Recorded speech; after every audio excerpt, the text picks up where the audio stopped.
the sinister spectator of Tower of Hell. It was just another ordinary day for Alex, an avid Tower of Hell player. He had spent countless hours perfecting his skills, breezing through the various levels of the game. However, today was different. While attempting to scale a particularly challenging section, Alex noticed something peculiar. A dark hooded figure, lurking in the shadows, seemed to be observing him.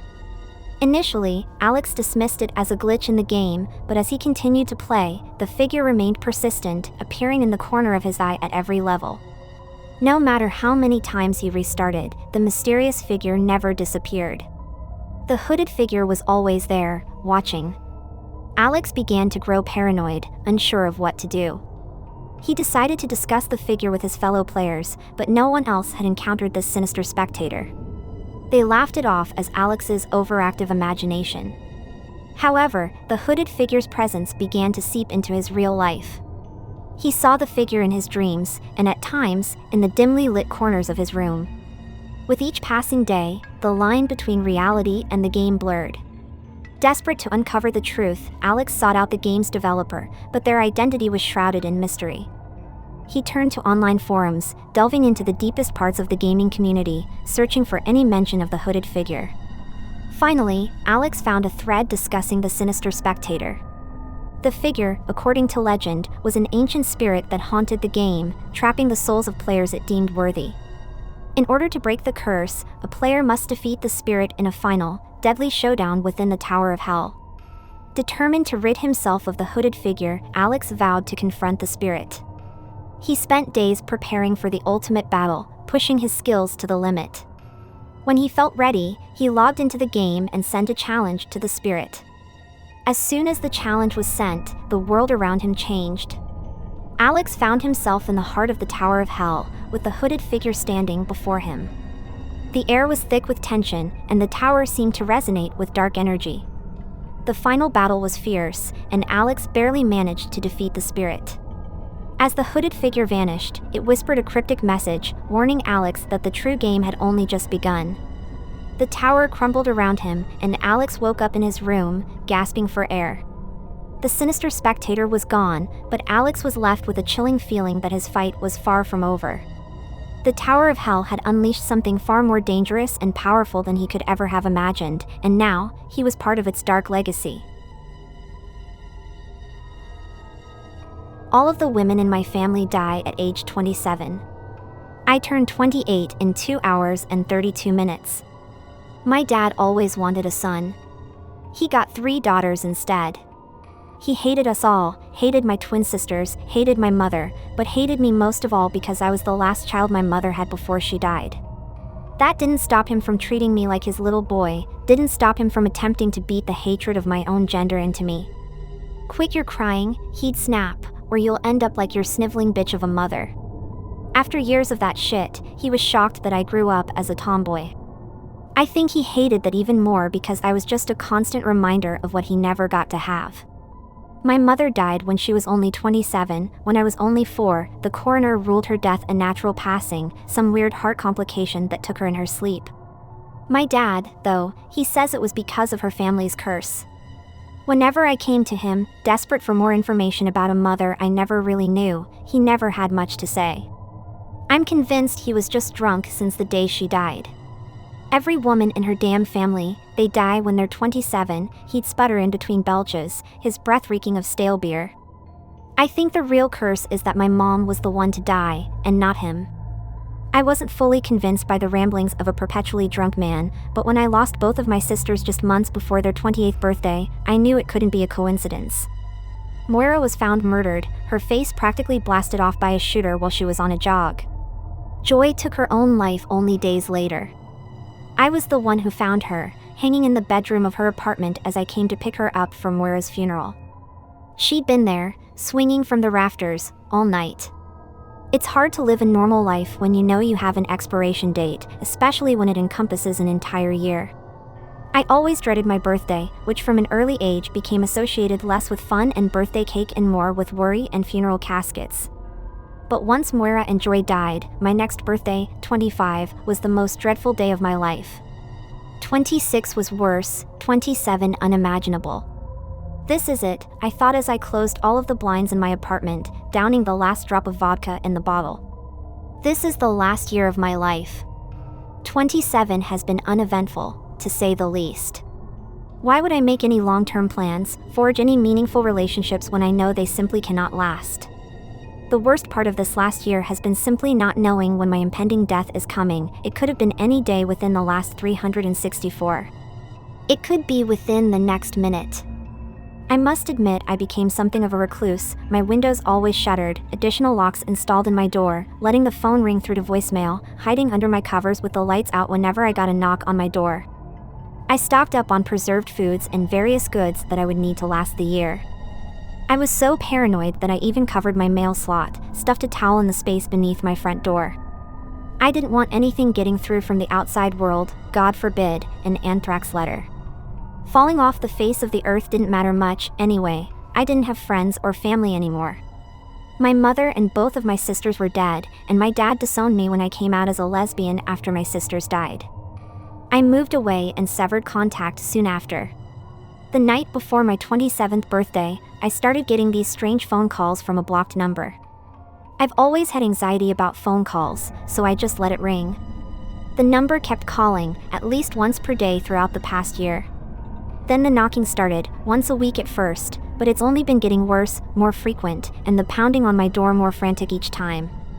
Convinced it had something to do with my inevitable death, I've been driven mad by the unknown visitor, especially over the past week. I got ready for bed last night, knowing that tomorrow, today, now, is the day I will turn 28. My time had run out, and I searched for comfort in a bottle of liquor. I didn't find it. I fell into bed, drunk and delirious, and prayed the morning wouldn't come, though I knew it would. I eventually got to sleep, but it was restless and unsatisfying. The kind of sleep where you feel like you have one eye open, always watching. That's why I was quick to wake when the door to my bedroom creaked open early in the morning, before the first sign of light. I shot up in my bed, glancing around my room in a frenzied panic, at first seeing nothing out of the ordinary other than the door, pushed slightly ajar. A closer look revealed something I'd missed, something that sent my heart racing, froze me to my core. Two dark figures stood in the empty space behind the half-open door, unmoving, almost like a pair of statues. Waiting. Watching. Wordless. "Leave me! Leave me alone," I squeaked, unable to move, paralyzed in the power of their presence. The shadowy figures instead shuffled out from behind the door, creeping slowly towards me in the dark. I knew this would certainly be the end of my life, the fulfillment of my curse, if I didn't act. Suddenly recalling the self-defense methods I drilled into my mind, I flipped my bedside lamp on to stun the intruders and reached underneath the table to pull the knife I'd duct-taped there a year ago, a 27th birthday gift to myself. As soon as the light flooded the room, though, I knew the blade would be of no use. My intruders were not a pair of assassins, not human ones, at least. In the yellow light of the lamp, I discerned the identities of the dark figures. They were my sisters. Joy stood at the foot of my bed, pale, in that same conservative black dress I'd found her dead in years ago, the one she'd picked out from Moira's funeral. Her head hung parallel to her shoulders, neck grotesquely bent from her hanging. Moira was a few steps behind her. I could only assume it was her, considering the severity of her injuries. She'd suffered a gunshot wound to the head, so brutal that we were not allowed to see her after her death, so intense that it had entirely disfigured her face. The lower half of her face had been reduced to a pit of gore, her jawbone barely attached on one side, her mouth mangled, with only several teeth remaining studded randomly throughout the mess. "Why are you here?" I cried, gathering my knees to my chest and holding them tight. Are you here to take me?" Joy made a feeble attempt to shake her head, the side of her face only brushing weakly against her shoulder. She waited several moments before putting one of her feet in front of the other, moving towards the side of my bed. As I recoiled instinctively, she slowed her pace. Moira trailed after her until they were both beside me. I whimpered as Joy leaned over me, her head flopping forward suddenly with emotion, neck cracking sickeningly. With her lips brushing against my ear, she whispered, she tried. Her speech was labored and wheezing, as if her vocal cords had nearly been shredded. "What do you mean, Joy?" I pleaded. Her lips moved against my ear once more, but no sounds came out despite a clear strenuous effort. Moira wagered an attempt at answering my query, but only succeeded in sputtering blood from the gaping wound in her face, ejecting one of her remaining teeth onto the floor as her jawbone swung precariously, barely hanging on. She raised one hand, slowly curling it into a fist before striking her knuckles furiously against my bedpost. The incessant sound startling me, I forced my eyes shut tight and pulled my knees even closer against my chest. Moira's knocking seemed only to escalate in volume, seemed to go on forever, until, finally, it stopped. I cracked my eyes open to find that both of my sisters had vanished, that the light of early morning had begun to spill in through the slats of my blinds. It was just past 6 o'clock, the 7th of June, the day of my 28th birthday. I was born at 9:26 a.m. Once I learned of the curse, I burned the time of my ultimate expiration into my mind. I only had 3 hours and 16 minutes left to live, if I even had that long. Draping my covers over my head, I resolved to spend the rest of my life asleep. I figured I'd rather pass peacefully in my sleep like my mother did than to suffer a fate similar to my sister's. My plans were interrupted, however, by that damned knocking on the door. The interruption usually didn't come so early in the morning. I decided initially to ignore the strange visitor but pulled the blankets back down soon after as a certain sense of familiarity struck me. The pounding on the door reminded me all too much of Moira's knocking just moments before. It easily could have been a trick of the curse, but something compelled me to approach the door. "What do you want?" I called from behind the barrier, clinging to the relative safety it provided. The reply came from an unfamiliar man's voice.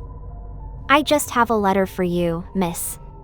Just slide it under the door, and please leave," I returned, using my bare foot to remove the towel I used to block the small space beneath it. He deposited a bright yellow envelope under the door as I requested. I waited quietly for the sounds of receding footsteps before sliding on a pair of gloves to handle the letter. It was addressed to me, simply by first name and with no address. Carefully, I unsealed the envelope to reveal a birthday card. I hadn't received one in years. Bright, sparkling letters on the front formed the words, "Daughter, you're 27. I scoffed at the sick joke. I hadn't received a birthday card since I was a child, and my dad couldn't even get my birthday right. I didn't think he even knew my address. I cracked it open gingerly to read the message inside.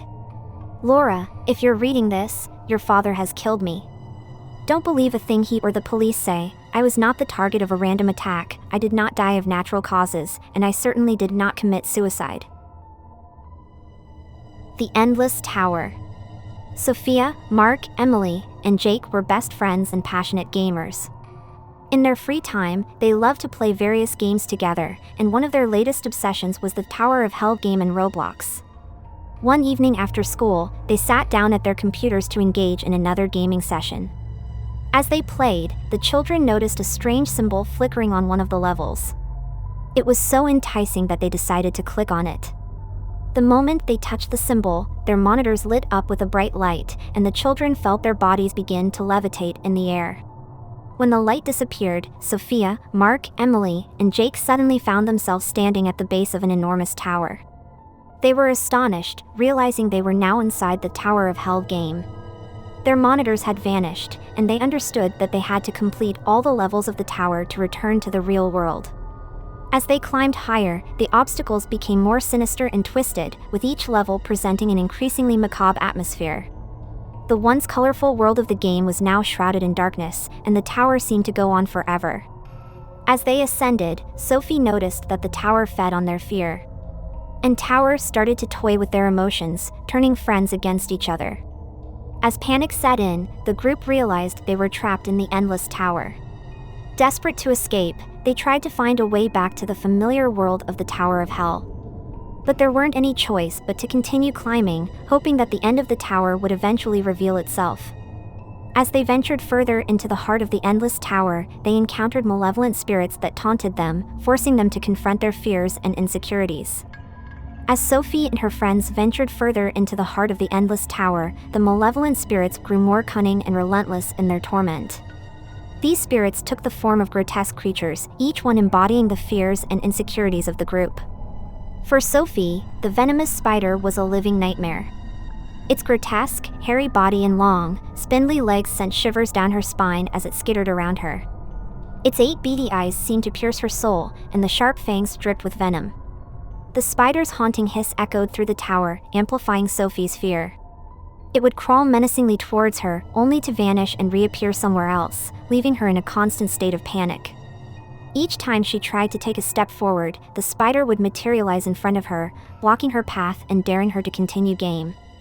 For Mark, the spirit took the form of a doppelganger, a mirror image of himself, but twisted and sinister.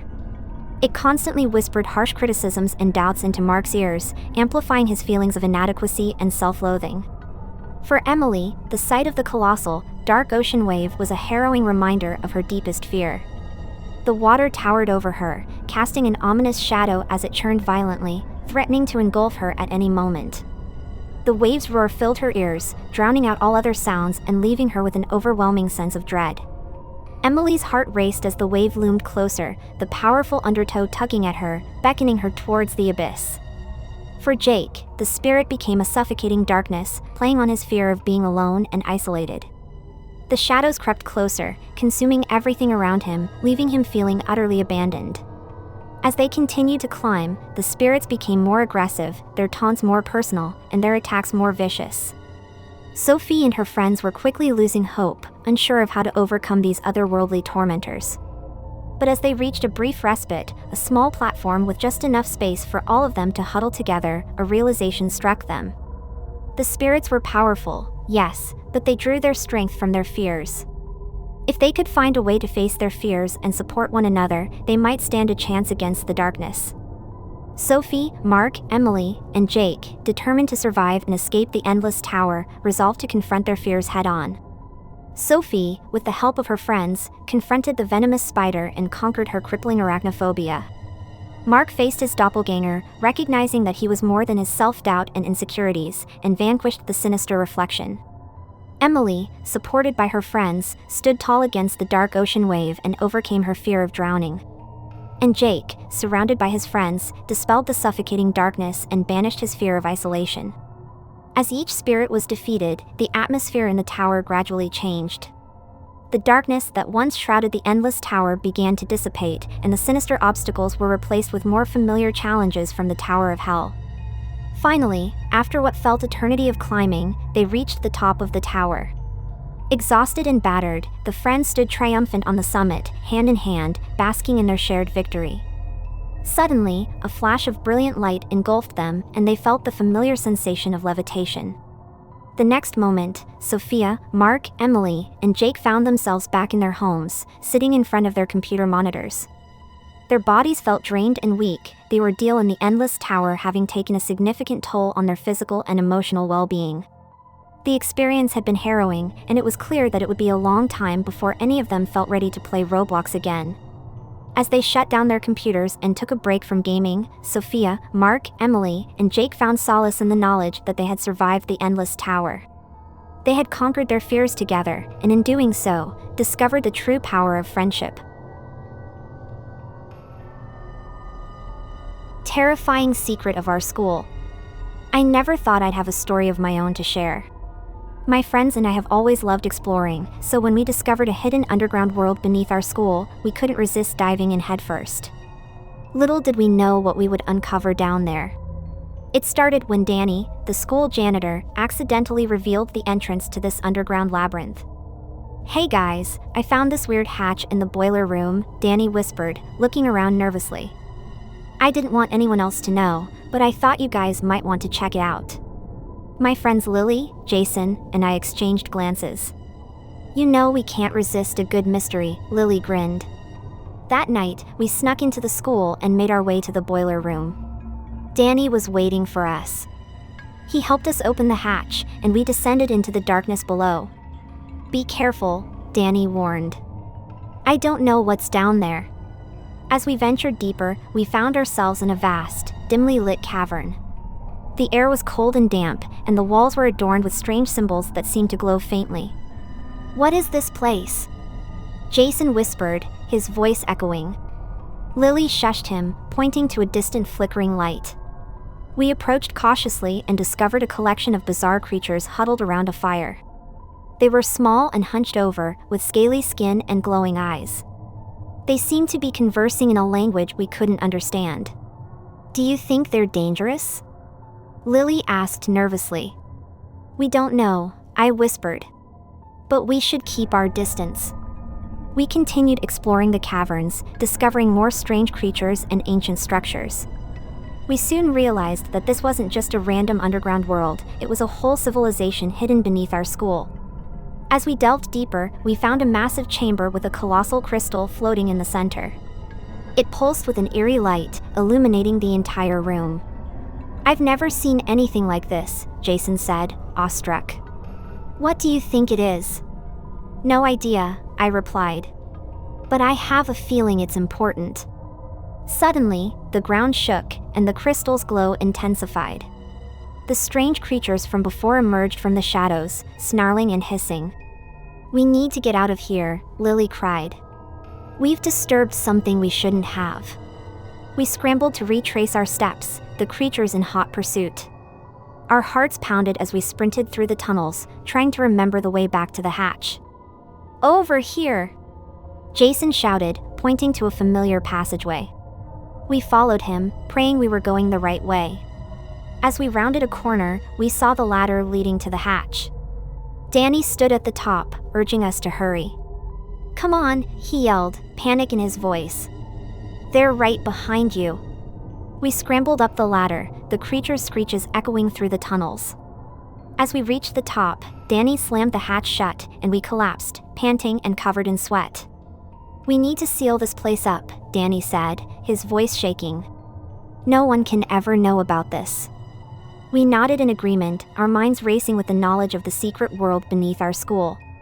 We swore never to speak of it again, but the nightmares and the whispers in the dark have never left us. Maybe it will ease my mind, or perhaps it will only serve to draw more attention to the horrors that lurk beneath our feet. But I needed to tell someone, to warn others of the dangers that may be hidden just out of sight. In the days that followed, we did our best to cover up any evidence of our discovery. Danny secured the hatch with chains and padlocks, and we spread rumors about asbestos in the boiler room to keep people away. But every now and then, as I walk the halls of our school, I can't help but feel the weight of the secrets below. I've noticed changes in my friends too. Lily has become more introverted, jumping at shadows and barely speaking. Jason, once the most outgoing of our group, has taken to skipping school altogether. It's as if the darkness from that underground world has seeped into our very souls. Sometimes, late at night, I can hear faint whispers in my dreams. The strange language of the creatures below calls to me, like a siren song luring me back to the depths. I know I must resist the urge to return, but a part of me yearns to uncover the mysteries that still lie hidden beneath our school.